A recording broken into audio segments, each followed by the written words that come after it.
কিরে পিয়াল, শ্রীজা খেতে এলো না? তুই একা একাই এলি যে খাবার টেবিলে? জয়িতা দেবী খাবারের প্লেট এগিয়ে দিতে দিতে কথাগুলো জিজ্ঞাসা করেন ওনার ছেলে পিয়ালকে। মায়ের কথার উত্তরে একটু ভেবে পিয়াল বলে, না মা, আসলে তোমার বৌমার পেটটা দুপুরের পর থেকে ঠিক নেই। আমি খেতে আসার আগে ওকে ডাবার পুদিন হরা দিয়ে এলাম। কই, শ্রীজা তো আমাকে কিছু বলল না। খানিকক্ষণ আগেও তো আমি দোতলায় গেছিলাম ওর সঙ্গে কথা বলতে। হঠাৎ কি হলো বৌমার? জয়িতা দেবীর কণ্ঠ থেকে একরাশ উৎকণ্ঠা ঝরে পড়ে। খাবার পরিবেশন ছেড়ে হাঁটুতে ব্যথা সত্ত্বেও আবার সিঁড়ি ভেঙে হাজির হন বৌমা শ্রীজার ঘরে। মৃদু কণ্ঠে ওর কপালে হাত রেখে জয়িতা দেবী বলেন, কিরে শ্রীজা, কি অসুবিধা হচ্ছে তোর? পেটের গোলমাল হয়েছে আমাকে বলবি তো একবার? বিট নুন দিয়ে লেবুর জল করে এনে দিতাম, এক নিমিষে কমে যেত, দেখতে পেতিস। খানিক আগেই তো একবার এলাম তোর ঘরে, তখন কিছুই তো বললি না। না থাক মা, আমার কিছু লাগবে না। এই গরমের দুপুরে অত এটা সেটা ভালো মন্দ খাবার খেলে এমনিই পেটের গোলমাল হতে বাধ্য। আসলে আমার বাপের বাড়িতে সবাই খুব স্বাস্থ্য সচেতন। বেশিরভাগ রান্না বাবুর্চি ইটালিয়ান অলিভ অয়েল দিয়ে করে। তোমাদের বাড়ির মতো এসব সকল বাঙালি তেল মশলাযুক্ত হাবিজাবি খাবার খেলেই আমার অস্বস্তি বাড়ে। শ্রীজা বেশ রাগত স্বরে বলে কথাগুলো ওর শাশুড়ির উদ্দেশ্যে। শ্রীজার কথার ধরনে একটু খারাপ লাগলেও নিজেকে সামলে নিয়ে জয়িতা দেবী এবার বলেন, কি করব বলো মা, আজ পয়লা বৈশাখ, বাংলা বছরের প্রথম দিন তোরা বাড়িতে এলি। তোর দিদিভাই আর জামাই সোহম এলো মুম্বাইয়ে। ওদের ওখানে তো সেইভাবে টাটকা কই, ট্যাংরা, চিংড়ি, ইলিশ, পার্শে মাছ পাওয়া যায় না। আর পাওয়া গেলেও ওরা দুজন মিলে চাকরি করে, রাধার সময় কোথায়? তাই মনের সুখে এসব বাঙালি পদ রান্না বান্না করলাম। আচ্ছা তুই শুয়ে থাক, আমি নিচে গিয়ে বিট নুন দিয়ে লেবুর জলটা করে নিয়ে আসছি, খেলে ভালো লাগবে তোর। থাক বললাম তো, তার আর কোনো দরকার নেই মা। তোমার ছেলে পিয়াল ওষুধ দিয়ে গেছে আমাকে। তাছাড়া আগামীকাল সকালে বাপের বাড়ি ফিরে আমি আমাদের ফ্যামিলি ফিজিশিয়ানকে দিয়ে একবার চেক আপ করিয়ে নেব। তোমরা খেয়ে নাও। শ্রীজা বেশ ঝাঁঝালো সুরেই বলে এবার। অগত্যা ঘর থেকে বেরিয়ে খাবার টেবিলে ফিরে আসেন জয়িতা। মৃদু স্বরে ছেলেকে বলেন, প্রিয়াল, তোকে আর কিছু দেবো কি? চিংড়ির মালাইকারিটা রান্না করলাম, ও বেলা তো খেলি না, এখন একটু অন্তত খা। মায়ের কথার উত্তরে পিয়াল কাটা কাটা ভাবে বলে, না মা, আজকালকার ফার্স্ট লাইফ স্টাইলে এসব ঘুরপাক খাবার খুব বেশি চলে না। প্লিজ নিজেকে এবার একটু পাল্টাও। দিদিভাই আজ আসবে, আমি আগে থেকে জানতে পারলে একটা ভালো কোনো রেস্তোরাঁ থেকে কন্টিনেন্টাল ডিশ অর্ডার করে দিতাম। এসব ঘুরপাক খাবার বেশি খেলে আগামীকাল অফিস যেতে পারবো না, বাথরুমে কাটাতে হবে সারাদিন। আমি উঠলাম এখন। কথাগুলো শেষ করে ভাতের প্লেটটা সশব্দে ঠেলে সরিয়ে দিয়ে উঠে যায় পিয়াল। আহত কণ্ঠে জয়িতা দেবী বলেন, তোর দিদি শাল মুম্বাই থেকে কদিনের ছুটিতে কলকাতায় ফিরে এসে প্রথমে দিন কয়েক ধরে ওর শ্বশুরবাড়ি মানে সোদপুরে সোহমের বাড়িতেই ছিল। আমাদের বাড়িতে আসবে সেটা গতকাল রাতে ফোন করে জানালো। আজ পয়লা বৈশাখ, তাই আমিও ভাবলাম বাড়িতে জমিয়ে রান্না করব তোদের দুই ভাই বোন, বৌমা, জামাই সকলের জন্য। বুঝতেই পারিনি এসব খাবার তোরা আর পছন্দ করিস না। খাদ্য রুচি পাল্টে ফেলেছিস তোরা। যাক, মায়ের কথা সেভাবে কানে তোলে না পিয়াল। হাত মুখ ধুয়ে ঝটপট দোতলায় উঠে যায়। আসলে জয়িতা দেবী এবং ওনার স্বামী অরূপবাবু ভেবেছিলেন ওনাদের মুম্বাইয়ে কর্মরত জামাই সোহম আর মেয়ে শালু ওরফে শালিনীর পাশাপাশি সল্টলেক কর্পোরেট সেক্টরে কাজ করা ছেলে পিয়াল আর বৌমা শ্রীজাও পয়লা বৈশাখ উপলক্ষে রাজারহাটের ফ্ল্যাট থেকে রামরাজাতলার পৈতৃক বাড়িতে আসবে। আসলে শিফটিং ডিউটি থাকে পিয়াল আর শ্রীজার। রাত বিরেত বা ভোরে উঠে প্রতিদিন বাড়ি থেকে যাতায়াত করতে অসুবিধা হয়, তাই রাজারহাটের ফ্ল্যাট নিয়েছে ওরা। এমনিতে এই বাড়িতে লোক বলতে ওনারা, মানে কর্তা অরূপবাবু, গিন্নি জয়িতা আর একজন কর্মসহায়িকা চম্পা। সব মিলিয়ে বছরের পয়লা দিনে মেয়ে, জামাই, ছেলে, বৌমা আসার খবর পেয়ে মাত্রই জয়িতা আর স্বামী অরূপবাবু আনন্দে আত্মহারা হয়ে ভেবেছিলেন একসাথে জমিয়ে নানা রকম বাহারি বাঙালি পদ খাবেন কবজি ডুবিয়ে, ফ্যামিলি গেট টুগেদার মতো বাড়িতে। কিন্তু বৌমা সৃজার পেটের গোলমাল দেখা দিয়ে সব কিছু ছন্দপতন হয়ে গেল। রান্নাগুলো তবে কি সত্যি খুব ঘুরপাক হয়ে গেল কে জানে। শালু আর সোহম বিকেলেই সোদপুরে ফিরে গেছে। আজ রাতে দমদম থেকে মুম্বাইয়ে ফ্লাইট ধরার কথা ওদের। আচ্ছা, ওদের শরীর ঠিক আছে তো? খাবারগুলো ফ্রিজে তুলে রাখতে রাখতে ভাবতে থাকেন জয়িতা। কিন্তু এই সময় তো ফোনেও পাওয়া যাবে না, ওরা মাঝ আকাশে প্লেনের ভিতর থাকবে। চুপচাপ বিছানায় এসে শুয়ে পড়েন জয়িতা। পরদিন সাত সকালে সৃজাকে নিয়ে অফিস বেরিয়ে পড়ে পিয়াল। গাড়িতে স্টার্ট দিয়ে বলে, আজ আসি মা। ধরা ধরা গলায় জয়িতা দেবী বলেন, আবার কবে আসবি পিয়াল? বুড়ো বুড়ি একা থাকি তো, তোরা সকলে আসলে খুব ভালো লাগে। দেখি সময় পেলে আসবো নিশ্চয়ই মাঝে মাঝে, ফোন করে নেব তোমাকে আসার আগে। এই বলে গাড়ির ধুলো উড়িয়ে বেরিয়ে যায় ওরা। সেদিন সারাদিন সেভাবে কাজে মন লাগে না জয়িতা দেবীর। গতকাল খুব ধকল গেছে ওনার উপর দিয়ে। সকালে দক্ষিণেশ্বরে পুজো দিয়ে এসে পুরো রান্না বান্না করেছেন নিজে হাতে। আজকাল শরীর আর দেয় না সেভাবে। বারবার জয়িতা দেবীর চোখ চলে যায় ঘড়ির কাঁটার দিকে। শালুরা গত রাতে ঠিক মতন মুম্বাই পৌঁছলো কিনা সেই চিন্তায়। নেমে তো ফোন করার কথা ছিল ওদের, কই করলো না তো ফোন। আচ্ছা, ফ্লাইট কি লেট ছিল? যাক, আর বেশি না ভেবে নিজেই ফোনের দিকে হাত বাড়ান জয়িতা। খানিকক্ষণ বাজার পর শালুর কণ্ঠ ভেসে আসে, হ্যাঁ মা বলো। কিরে, তুই পৌঁছে গেছিস ওখানে? কই বাড়িতে ফোন করলি না? শরীর ঠিক আছে তো?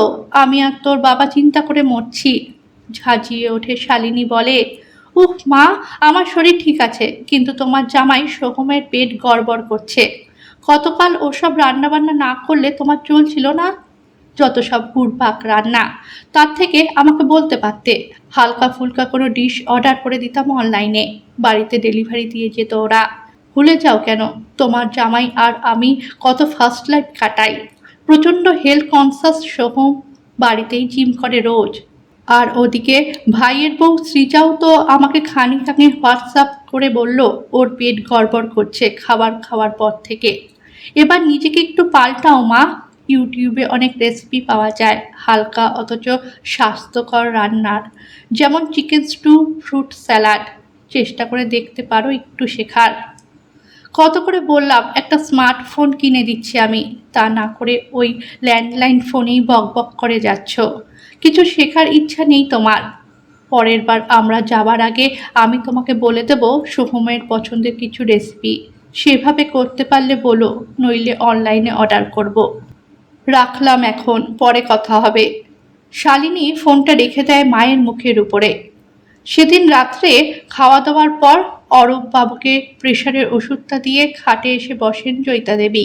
একটু আনন্দ করতে চেয়েছিলেন সবাই মিলে বাংলা বছরের শুরুর দিনটায়, তাই বাঙালি রান্না করেছিলেন। কিন্তু এ কি হলো, শালু আর পিয়াল দুই ভাই বোন মিলে ওনাকে কথা শোনাচ্ছে, পাল্টাতে বলছে। অথচ ওরাই ছোটবেলায় কত বায়না করত, মা এটা খাবো ওটা খাবো করে। আজ এতটা পাল্টে গেল ওরা। নিজের অজান্তেই চোখের জল বাঁধ মানে না। অরূপবাবু বলেন, সত্যি গিন্নি তুমি আর কোনোদিন পাল্টালে না। কিছু হলো তো অমনি ফ্যাচ ফ্যাচ। বিয়ের পরদিন আমাদের বাড়ি রওনা দেওয়ার আগে যা খেল দেখিয়েছিলে। একদিকে আকাশের বুক থেকে ঘন শ্রাবণ ধরা ঝরছে, আর সেই সঙ্গে তোমার চোখ থেকেও। বলি বয়স তো অনেক হলো, অত না কেঁদে ভেঙে না পড়ে বরং নিজেকে পাল্টে নাও সময় থাকতে থাকতে। কতদিন আমি আছি কে ভগবান জানেন। তারপর থেকে তো ছেলে মেয়েদের কাছে তোমাকে থাকতে গেলে ওদের মতোই হতে হবে তোমাকে। জয়িতা দেবী একটা কথার উত্তর দেন না। অরূপবাবু ঘুমিয়ে পড়ার পর ঝুল বারান্দায় বেতের চেয়ারটা টেনে নিয়ে বসেন। মনে ভিড় করে আসে অনেক প্রশ্ন। আচ্ছা, পাল্টানো কাকে বলে? মেয়েদের জীবনে পাল্টানোর প্রকৃত অর্থ কী? বছর 12-13 বয়সে বয়ঃসন্ধির সময় প্রথম যে পরিবর্তনটা আসে মেয়েদের, সেটা তো শারীরিকভাবে পাল্টানো। তারপর বাড়ির উঠোনে দালানে লুকোচুরি, কিতকিত খেলা, বাড়ির পেছনে আম বাগানে আম কুড়ানো, ছাদে গিয়ে ভাই বোনদের সাথে চুরি করে আচার খাওয়া, গরমের বিকেলে কালবৈশাখী উঠলে এক দৌড়ে ছাদ থেকে আমচুরের বয়াম নামিয়ে নিয়ে আসা, সব এক লহমায় ছেড়ে স্বামীর হাত ধরে একটা নতুন পরিবারে এসে তাদের রুচিবোধের ধ্যান ধারণার সাথে নিজেকে মানিয়ে নেওয়া, সেটা কি পাল্টানো নয়? তার কিছুদিন পর নিজের শরীরে নতুন প্রাণের অস্তিত্ব টের পাওয়া, সেটাও তো একসাথে শারীরিক এবং মানসিকভাবে পাল্টানো। আস্তে আস্তে বড় হবার পর ছেলে প্রিয়াল যখন ইঞ্জিনিয়ারিং কলেজে চান্স পেল, তখন বড় মেয়ে শালু ইংলিশে মাস্টার্স করার পাশাপাশি একটা কোম্পানিতে ইন্টার্ন হিসেবে কাজ করছে। দুই ভাই বোনের পড়ার খরচ আর সংসার খরচ চালাতে তখন প্রায় নাভিশ্বাস ওঠার জোগাড়। শালুর বিয়ের সময় বাবার দেওয়া নিজের সব গয়নাগুলো বেচে দিতে ও দ্বিধা করেননি জয়িতা। একজন প্রকৃত মা এবং প্রকৃত সহযোদ্ধা হয়ে স্বামী অরূপবাবুর সঙ্গে সংসারের হাল ধরতে দ্বিধা করেননি এতটুকু। আর কিভাবে পাল্টাবেন নিজেকে জয়িতা, ভাবতে ভাবতে পূবের আকাশে রক্তিম আভা দেখা দেয়। হঠাৎ ওনার মাথায় আসে মাসখানেক আগে বিকেলে হাঁটতে গিয়ে রোজ ফেরার সময় হারু মুদির দোকানের সামনে দিয়ে বলিষ্ঠ ভঙ্গিমার সেই মেয়েটার কথা। কতগুলো কুকুরকে বিস্কুট খাওয়াতো রোজ ওই মেয়ে। শ্যামবর্ণ দোহারা চেহারা, কিন্তু চোখের মধ্যে একটা অদ্ভুত শান ছিল। একদিন কৌতূহল বশে ডেকে কথা বলেছিলেন জয়িতা ওর সঙ্গে। মেয়েটা বলেছিল বুড়ো বুড়িদের নিয়ে একটা সংস্থা চালায় ওরা কয়েকজন বন্ধু মিলে। এই এলাকায় ফ্ল্যাট ভাড়া আছে। একটা কার্ড দিয়ে হাসি মুখে ও বলেছিল, মাসিমা কোনোদিন দরকার হলে আমাকে ফোন করবেন, কিন্তু কোনো দ্বিধা না করে। আচ্ছা, মেয়েটা নিজের নাম কি যেন বলেছিল বেশ? ঘরে গিয়ে রিং ব্যাগটার ভেতর থেকে জয়িতা বের করেন সেই কার্ডটা। হ্যাঁ, এই তো লেখা মিস প্রত্যুষা বসু, তলায় ওর মোবাইল নাম্বার আর সংস্থার নাম সম্পূর্ণা। সেদিন কাজকর্মের শেষে ডায়াল করেন নাম্বারটা। ওদিক থেকে ভেসে আসে, হ্যালো, প্রত্যুষা বলছি। হ্যাঁ প্রত্যুষা, আমি জয়িতা মাসিমা বলছি। তোমার মনে পড়ছে সেই যে রামরাজাতলা হারুমুদির দোকান? আমার পায়ের ব্যথাটা বেড়েছে, হাঁটতে যাই না, তোমার সাথেও দেখা হয় না। হ্যাঁ, কেন মনে থাকবে না কেন মাসিমা? কেমন আছেন আপনি? কষ্ট করে হলেও একদিন চলে আসুন আমাদের এই সম্পূর্ণাতে, ভালো লাগবে আপনার। মিষ্টি হেসে প্রত্যুষা বলে ওনাকে। হ্যাঁ যাব। ঠিকানাটা জয়িতা ঠিক মতন বুঝে নেন প্রত্যুষার কাছ থেকে। এরপর থেকে রোজই যেতে থাকেন দুপুরবেলা সম্পূর্ণাতে। অরূপবাবু কিছু জিজ্ঞাসা করলে বলেন, অভিসারে যাচ্ছি গো, সময় মতন সব জানতে পারবে তুমি। বছর ঘুরে আসে। শালু ফোনে মাকে জানায় পয়লা বৈশাখে এবার একাই মা বাপের বাড়িতে আসবে ও। সোহম খুব ব্যস্ত, আসতে পারবে না। আর ছেলে পিয়ালও জানায় ও একাই আসবে এবার বছর শুরুর দিনটাতে। কারণ ওর বউ সৃজা একেবারেই রাজি না শ্বশুর বাড়ি আসতে। কারণ এই বাড়ির রুচি খাওয়া দাওয়ার সাথে খাপ খায় না ওর রুচি। যাই হোক, পয়লা বৈশাখের সকালে রামরাজাতলার বাড়িতে প্রায় এক সময় পৌঁছে একসাথে বেল বাজায় শালু আর পিয়াল, দুই ভাই বোন মিলে। দরজা খুলতেই অবাক হয় ওরা, এ কাকে দেখছে? চোখের সামনে সালোয়ার পরা, ছোট ববকাট চুল নিয়ে ভিন্ন সাজে জয়িতা দেবী মিষ্টি হেসে বলেন, হা করে কি দেখছিস দুই ভাই বোনে মিলে?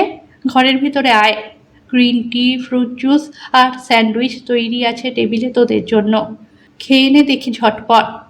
কিন্তু মা, তুমি এবার দক্ষিণেশ্বরে পুজো দিতে যাওনি? জিজ্ঞাসা করে ওরা। না রে, যাইনি এবার, পরে যাব কখনো একদিন। এবার অনেক নতুন প্ল্যান আছে। সকালে ব্রেকফাস্টের পর দুপুরের খাবার টাইমটা জানিয়ে দিস তোরা দুজনে। আমি সেই মতো কন্টিনেন্টাল খাবার অর্ডার করে দেবো অনলাইনে। আর লাঞ্চের পর নজরুল তীর্থে ইভিনিং শোতে মুভির টিকিট বুক করেই রেখেছি আগে থেকে। ক্যাব বুক করে একসাথে যাব কিন্তু আমরা। দুই ভাই বোনে বিস্ময়ে তাকিয়ে বলে, কিন্তু মা তুমি এত কিছু কি করে? কেন রে, তোরাই তো চেয়েছিলি আমি পাল্টে যাই, তাই নিজেকে গ্রুম করলাম। আর আমাকে এই ব্যাপারে গাইড করেছে প্রত্যুষা। ওদের সংস্থায় সেই সমস্ত বুড়ো বুড়িদের উপযোগী করে গড়ে তোলার শিক্ষা দেওয়া হয়, যাদের ছেলেমেয়েরা বাইরে সেটেল, বাড়িতে বুড়ো মা বাবাকে টাইম দিতে পারে না। এই ধর, সময় কাটানোর জন্য সিনেমা দেখে আসা, ওষুধের দরকার হলে অনলাইনে অর্ডার করা, মাইক্রো ওভেনে রান্না করা, অনলাইন কেনাকাটা, ট্রেন প্লেনের টিকিট বুকিং, আরও কত কি। আজ ওকেও বলেছি এখানে আসতে, আমাকে পাল্টে দেবার জাদুকরকে তো দেখতেই হবে। বলতে বলতে প্রত্যুষাও এসে হাজির হয় ওদের বাড়ি। শালিনী আর প্রিয়ালের চোখে তখন জল। সত্যি কি আদতে এই পাল্টানো চেয়েছিল ওরা? ছোটবেলা থেকে যে মাকে প্রতি বছর ওরা এই বিশেষ দিনে পাট ভাঙা তাঁতের শাড়িতে, কপালে একটা বড় সিঁদুরের লাল টিপ আর নারকেল তেলের গন্ধে ভরা এলো খোপায় দেখে অভ্যস্ত, তাকে এই রূপে ঠিক মা বলে মেনে নিতে পারছে না ওরা। তার থেকে বরং শিখে তোলা থাক বাকিদের কথা, মানে সোহম আর সৃজা কি ভাববে সেই কথা। ওদের ইচ্ছে না হলে এই বাড়িতে আসার দরকার নেই কখনো, কিন্তু তাই বলে নিজের মাকে এইভাবে পাল্টানো দেখা সম্ভব নয় কিছুতেই। শাল পিয়াল দুই ভাই বোন ছুটে এসে মাকে জড়িয়ে ধরে বলে, লক্ষ্মী মা, তুমি যেমন ছিলে তেমনই থাকো। আমরা বুঝেছি আমাদের ভুল, কিছু ঠুনকো পরিবর্তন নিয়ে পড়ে আছি আমরা। দেশ কাল সীমারেখা অতিক্রম করে যেটা পাল্টানো দরকার সেটা আমাদের মানসিকতা, কিন্তু কোনোভাবেই আমাদের নিজস্ব সংস্কৃতি নয়। যারা বোঝে না তারা সত্যিই বোকা, খুব বোকা। তুমি আর প্রত্যুষাদি মিলে আমাদের চোখ খুলে দিয়েছ। ওরে, তোদের মায়ের মতো তোদের কান্না রোগে পেল নাকি? বাবা অরূপ বাবু ঘরে ঢোকেন কথাগুলো বলতে বলতে। একটু থেমে উনি আবার বলেন, চল সবাই মিলে এক ক্যাব বুক করে নিচ্ছি একটা। এসবের চক্করে সকালে দক্ষিণেশ্বরে পুজোর প্যারাটা মিস গেল। বিকেলে সন্ধ্যারতির সময়টা বাদ দিলে করলে চলবে না। দুপুরে ভোজটা তাড়াতাড়ি বাড়িতে সেরে নিয়েই চল দক্ষিণেশ্বর গিয়ে মায়ের পুজো দিয়ে আসি। বছর শুরুর দিন সব ভুলগুলো শুধরে নিয়ে পাল্টে নিই নিজেদের। হ্যাঁ বাবা, সব হবে, কিন্তু কোনো কন্টিনেন্টাল খাবার টাবার নয় মা। আর আমরা মিলে ঝটপট যা বানাবো বাড়িতে বসে সেটাই খাবো।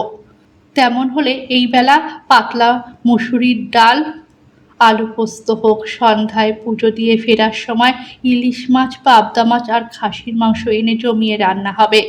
শালিনী আর পিয়াল বলে, মা বাবাকে জড়িয়ে ধরে। মান অভিমান কাটিয়ে নতুন করে রামধনু রঙের আলো উকি দিয়ে যায় সকলের মনে। নববর্ষে নবহর্ষে মুখরিত হয় ওদের জীবন। গল্পটা ভালো লেগে থাকলে চ্যানেলটাকে সাবস্ক্রাইব করবেন।